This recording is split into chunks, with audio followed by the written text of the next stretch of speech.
You do solemnly swear that the testimony you're about to give this committee is the truth, the whole truth, and nothing but the truth, so help you God. Yes. Sorry about that. Thank you, Mr. Chairman and Ranking Member Feinstein, members of the committee. During my confirmation process, there were two concerns that dominated, as I think you will all agree.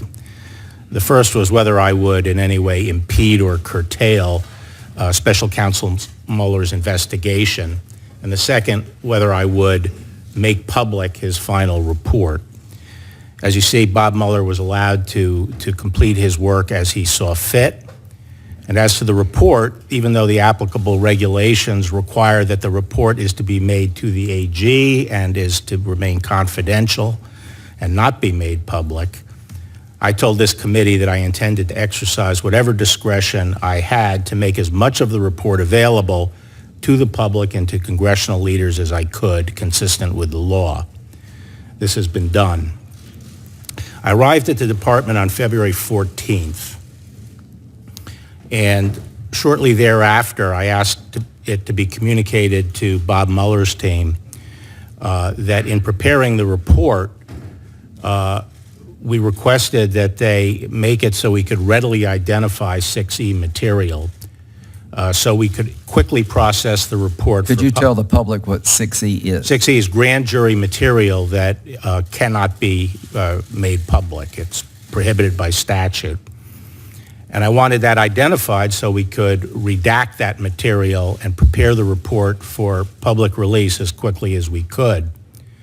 When I arrived at the department, I found, and was eventually briefed in on the investigation, I found that the Deputy Attorney General and his principal associate deputy, Ed O'Callahan, were in regular discussions with the counsel's office, had been, and they communicated this request and had discussions about both the timing of the report and the nature of the report. On March 5th, I met with Bob at the suggestion of the deputy and the principal associate deputy, Bob Mueller. I met with Bob Mueller to get a readout on what his conclusions would be. On March 25th, and at that meeting, I reiterated to Special Counsel Mueller that in order to have the shortest possible time before I was in a position to release the report, I asked that they identify 6E material. When I received the report on March 22nd, and we were hoping to have that easily identified, the 6E material, unfortunately, it did not come in that form. And it quickly became apparent that it would take about 3 or 4 weeks to identify that material and other material that have to be redacted. So there was necessarily going to be a gap between the receipt of the report and getting the full report out publicly. The deputy and I identified 4 categories of information that we believe required redaction. And I think you all know of them, but they were the grand jury material, the 6E material, information that the intelligence community advised would reveal sensitive sources and methods, information that if revealed at this stage would impinge on the investigation or prosecution of related cases, and information that would unfairly affect the privacy and reputational interests of peripheral third parties. We went about redacting this material in concert with the Special Counsel's office. We needed their assistance to identify the 6E material in particular. The redactions were all carried out by DOJ lawyers with Special Counsel lawyers in consultation with intelligence community. The report contained a substantial amount of material over which the president could have asserted executive privilege, but the president made the decision not to assert executive privilege and to make public as much of the report as we could, subject to the redactions that we thought required. Now, as you see, the report has been lightly redacted. The public version has been estimated to have only 10% redactions. Almost the vast bulk of those redactions are in Volume 1, which is the volume that deals with collusion, and it relates to existing ongoing cases.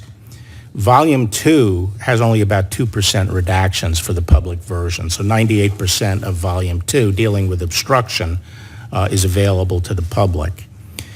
We have made a version of the report available to congressional leaders that only contains redactions of grand jury material. For this version, overall redactions are less than 2% for the whole report, and for Volume 2 dealing with obstruction, they are less than 0.1%. So given the limited nature of redactions, I believe that the publicly released report will allow every American to understand the results of the special counsel's work.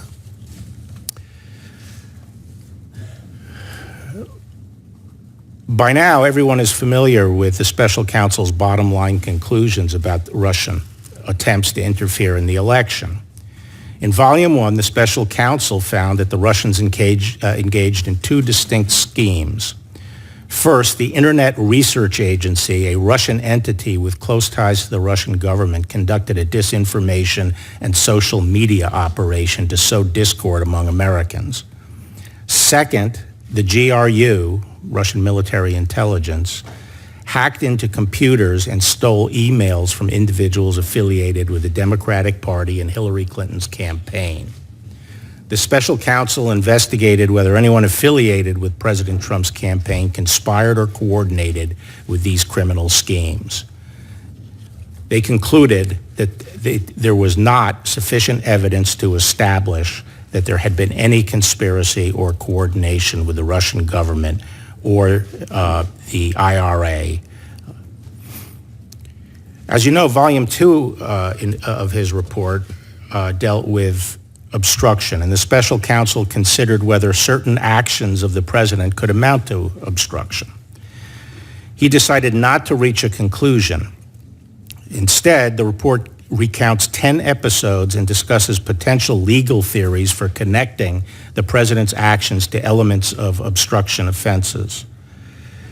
Now, we first heard that the special counsel's decision not to decide the obstruction issue at the March 5th meeting when he came over to the department, and we were frankly surprised that they were not going to reach a decision on obstruction. And we asked them a lot about the reasoning behind this and the basis for this. Special Counsel Mueller stated 3 times to us in that meeting in response to our questioning that he emphatically was not saying that but for the OLC opinion, he would have found obstruction.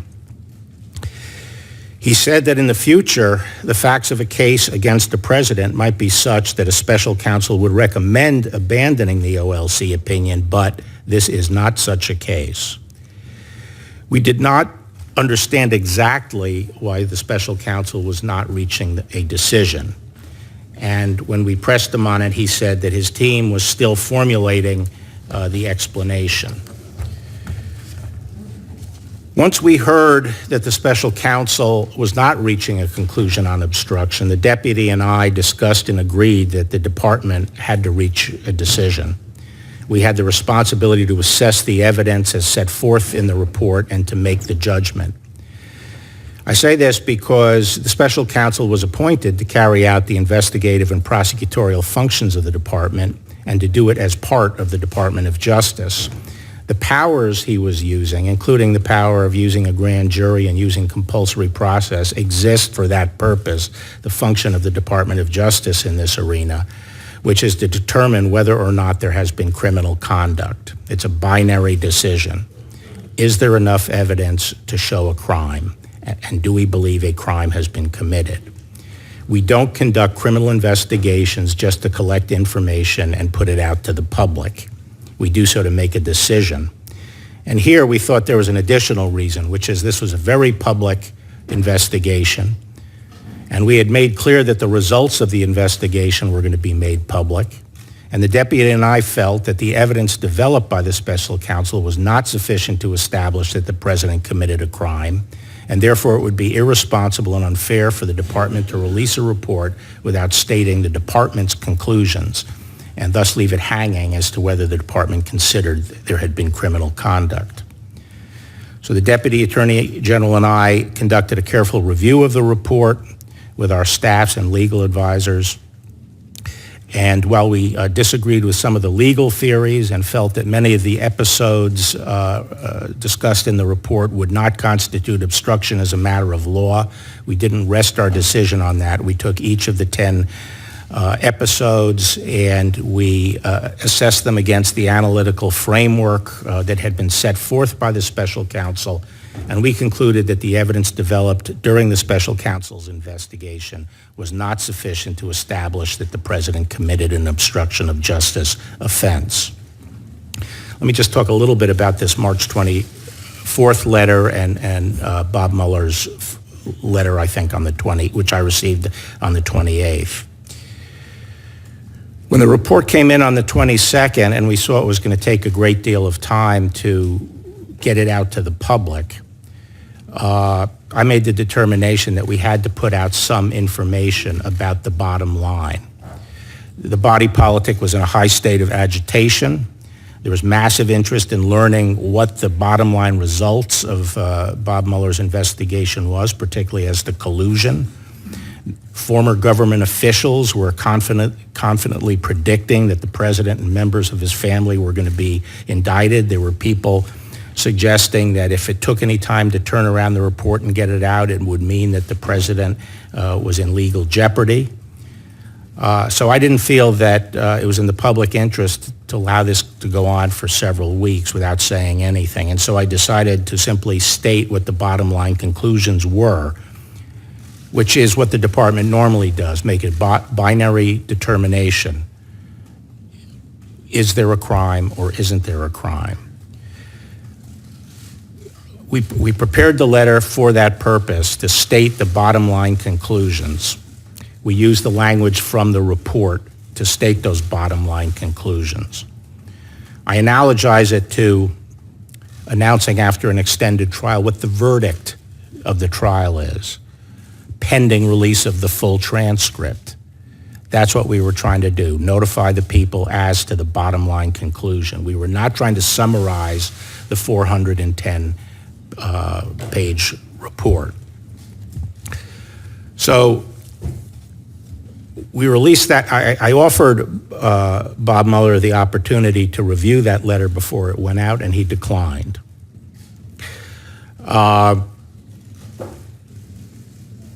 On Thursday morning, I received, it probably was received at the department Wednesday night or evening, but on Thursday morning I received a letter from Bob, the letter that's just been put into the record. And I called Bob and said, what's the issue here? And I asked him if he was suggesting that the March 24th letter was inaccurate, and he said no, but that the press reporting had been inaccurate, and that the press was reading too much into it. And I asked him, specifically what his concern was, and he said that his concern focused on his explanation of why he did not reach a conclusion on obstruction, and he wanted more put out on that issue. He argued for putting out summaries of each volume, the executive summaries that had been written by his office, and if not that, then other material that focused on the issue of why he didn't reach the obstruction question. But he was very clear with me that he was not suggesting that we had misrepresented his report.